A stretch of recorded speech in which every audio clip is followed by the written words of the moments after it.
tugeze ku iherezo ry'inzira inyura mu butayu, aho Satani ategera abagiye kwambuka, abateza gukunda isi ngo abavutse ijuru, abereka ko ubutunzi ari bwo bukenewe.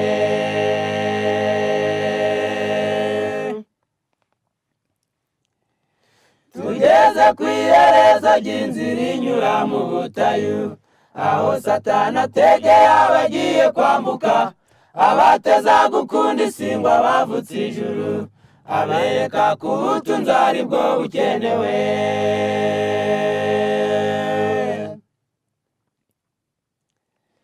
Niba udashaka kugira icyo uha Imana, nawe ntuzagire n'icyo uyisaba,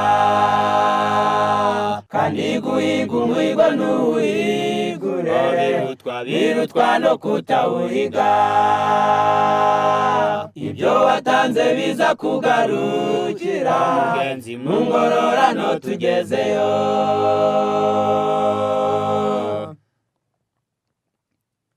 Niba udashaka kugira icyo uha Imana, nawe ntuzagire n'icyo uyisaba, kandi guhiga umuhigo ntuwihigure, birutwa no kutawuhiga. Ibyo watanze biza kugarukira, mugenzi mu ngororano tugezeyo.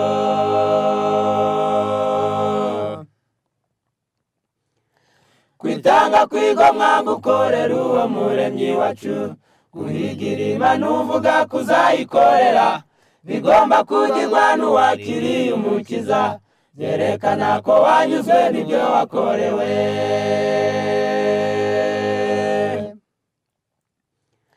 Kwitanga kwigomwa gukorera uwo muremyi wacu, guhigira Imana uvuga kuzayikorera, bigomba kugirwa n'uwakiriye umukiza, byerekana ko wanyuzwe n'ibyo wakorewe.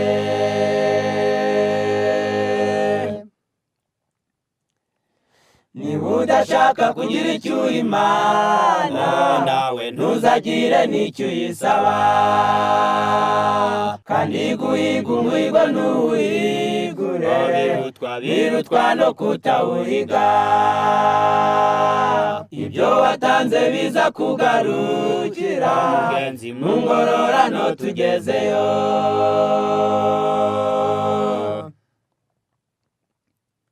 Niba udashaka kugira icyo uha Imana, nawe ntuzagire n'icyo uyisaba, kandi guhiga umuhigo ntuwihigure, birutwa no kutawuhiga. Ibyo watanze biza kugarukira, mugenzi mu ngororano tugezeyo.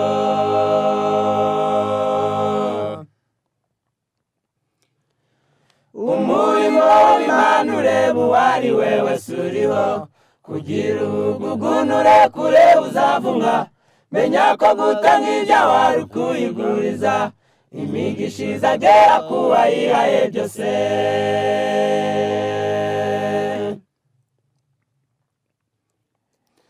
Umurimo w'Imana ureba uwo ari we wese uriho, kugira ubugugunure kure uzavumwa, menya ko gutanga ibyawe ari ukuyiguriza, imigisha izagera ku wayihaye byose.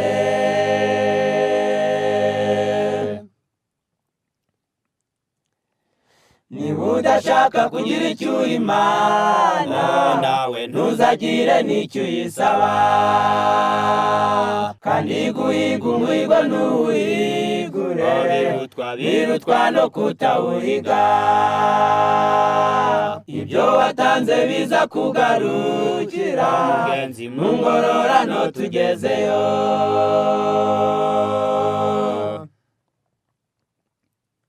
Niba udashaka kugira icyo uha Imana, nawe ntuzagire n'icyo uyisaba, kandi guhiga umuhigo ntuwihigure, birutwa no kutawuhiga. Ibyo watanze biza kugarukira, mugenzi mu ngororano tugezeyo.